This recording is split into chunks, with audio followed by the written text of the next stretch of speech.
അത്ര നല്ല കാര്യങ്ങളുടെ പേരിലൊന്നും അല്ല എങ്കിൽ കൂടിയും കേരള രാഷ്ട്രീയം, പ്രത്യേകിച്ച് സമകാലിക കേരള രാഷ്ട്രീയം ശ്രദ്ധിക്കുന്ന ഏവർക്കും സുപരിചിതമായിട്ടുള്ള ഒരു പേരാണ് PM ആർഷോയുടേത്.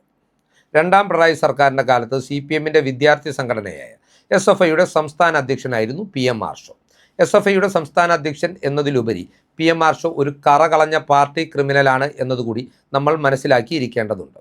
നിയമങ്ങളെയും കോടതികളെയും നോക്കുകുത്തിയാക്കിക്കൊണ്ട് ഈ പാർട്ടി ക്രിമിനലിനെ പിണറായി വിജയൻ എന്ന നേതാവാണ് താൻ മുഖ്യമന്ത്രിയായിരുന്നപ്പോൾ അധികാരം ദുർവിനിയോഗം ചെയ്ത് സംരക്ഷിച്ചു പോന്നിരുന്നത് എന്നതും നമ്മൾ മനസ്സിലാക്കിയിരിക്കേണ്ട ഒരു കാര്യമാണ്.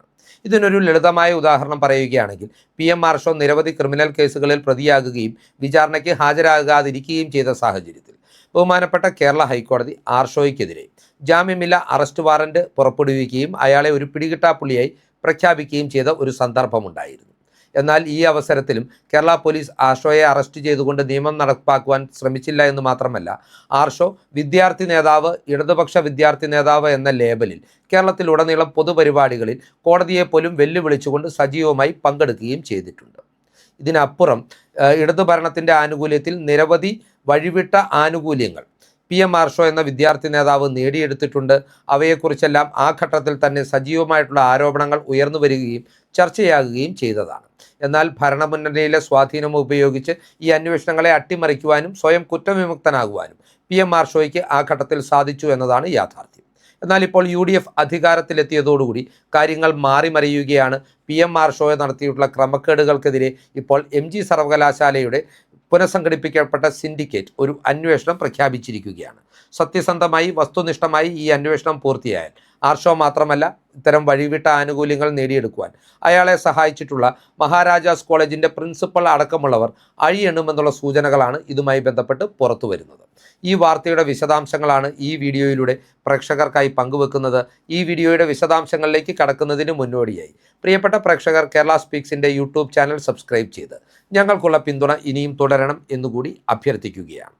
PM ആർഷോയുടെ ക്രമക്കേടുകളെക്കുറിച്ച് പറയുമ്പോൾ അയാൾ ഏറ്റവും പ്രധാനമായും വിദ്യാഭ്യാസ മേഖലയിലാണ് തൻ്റെ സ്വാർത്ഥ ലാഭത്തിനും നേട്ടങ്ങൾക്കുമായി ക്രമക്കേടുകൾ നടത്തിയിട്ടുള്ളത്. ഇതിലേറ്റവും സുപ്രധാനമായി ഇയാൾ നടത്തിയിട്ടുള്ള, അതല്ലെങ്കിൽ ഇതുവരെ പുറത്തു വന്നിട്ടുള്ളത്, 2 ക്രമക്കേടുകളാണ്. അതിലൊന്നാമത്തേത് ഇയാൾ പരീക്ഷ പോലും എഴുതാതെ കോഴ്സ് പാസ്സായി എന്നുള്ളതാണ്.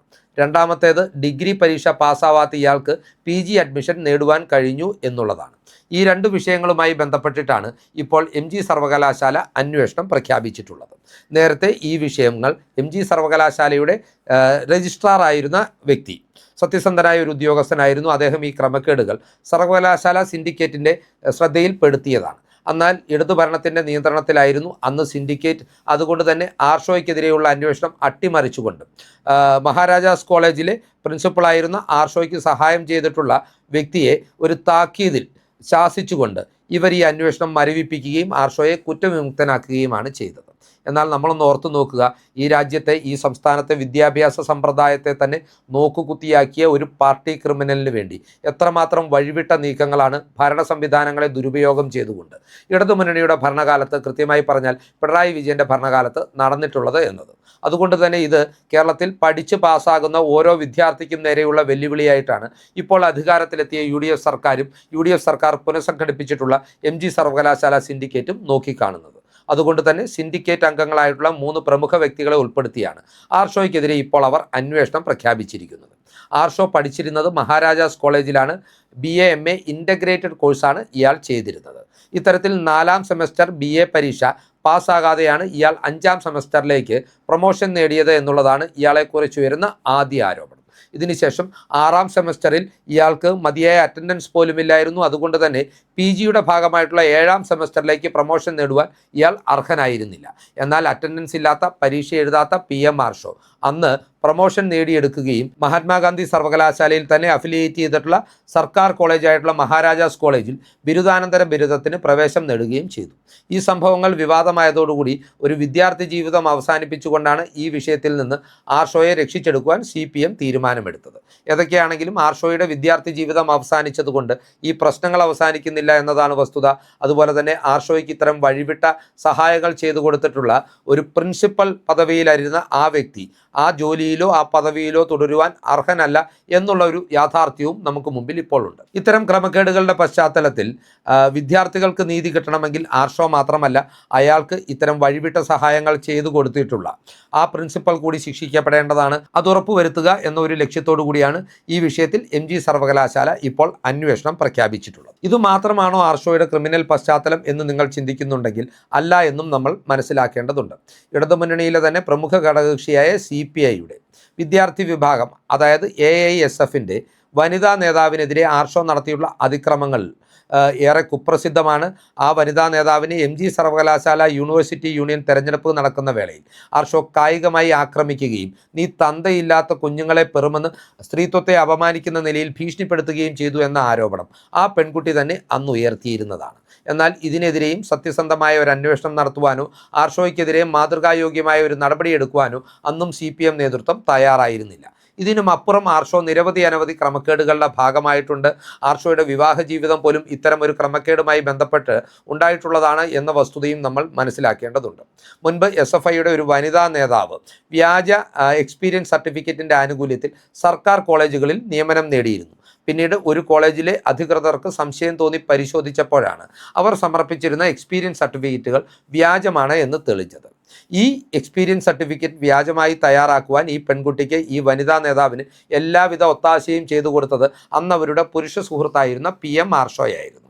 ഈ കേസിൽ പ്രതിയാക്കപ്പെട്ട ഈ പെൺകുട്ടി വലിയ വിമർശനങ്ങൾ ഉയർന്നു വന്നതോടുകൂടി പോലീസ് അറസ്റ്റ് ചെയ്യുകയും പിന്നീട് അവരെ ജയിലിലടക്കുകയും ചെയ്തിട്ടുണ്ട്. ഇപ്പോൾ ഈ പെൺകുട്ടിയെ തന്നെയാണ് ആർഷോ തൻ്റെ ജീവിത സഖിയാക്കിയത് എന്നുള്ളത് കൊണ്ടാണ് ആർഷോയുടെ വിവാഹ ജീവിതം പോലും ഒരു ക്രമക്കേടിൻ്റെ പശ്ചാത്തലമുള്ളതാണ് എന്ന പരാമർശം നടത്തേണ്ടി വരുന്നത്. യഥാർത്ഥത്തിൽ PM ആർഷോ എന്ന് പറയുന്നത് CPMൻ്റെയും CPMൻ്റെ പോഷക സംഘടനകളുടെയും ക്രിമിനൽ പശ്ചാത്തലത്തിൻ്റെ ഒരു പ്രതീകം മാത്രമാണ്.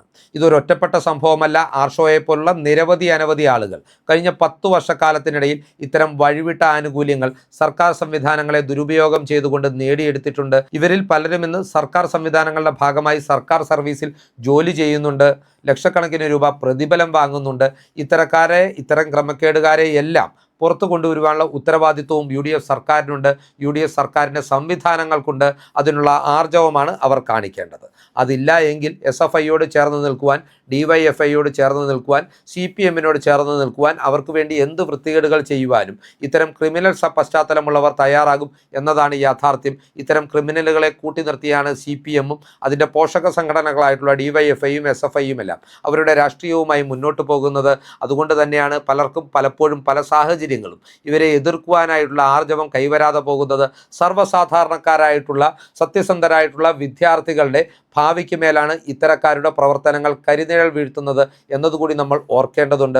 പ്രധാനമായും ക്യാമ്പസുകളിൽ പഠനം മുടക്കിയും തെരുവുകളിൽ വാഹനങ്ങൾ തല്ലിത്തകർത്തും കൊണ്ട് CPM സൃഷ്ടിക്കുവാൻ ഉദ്ദേശിക്കുന്ന അരാജകത്വത്തിൻ്റെ പ്രധാനപ്പെട്ട ടൂളുകളായി ഇവർ മാറുന്നതിന് മുമ്പേ തന്നെ ഇവർ കഴിഞ്ഞ കാലങ്ങളിൽ നടത്തിയിട്ടുള്ള ക്രമക്കേടുകളെക്കുറിച്ച് കൃത്യമായ അന്വേഷണം നടത്തി തെളിവുകൾ ശേഖരിച്ച് ഇവരെ നിയമത്തിന് മുമ്പിൽ കൊണ്ടുവന്ന് മാതൃകാപരമായി ശിക്ഷിക്കുകയാണെങ്കിൽ ഇത്തരമൊരു പ്രവണതയിൽ നിന്ന് CPMനെ മാറ്റി നിർത്തുവാൻ, DYFIയെ മാറ്റി നിർത്തുവാൻ, SFIയെ മാറ്റി നിർത്തുവാൻ UDF സർക്കാരിന് സാധിക്കും.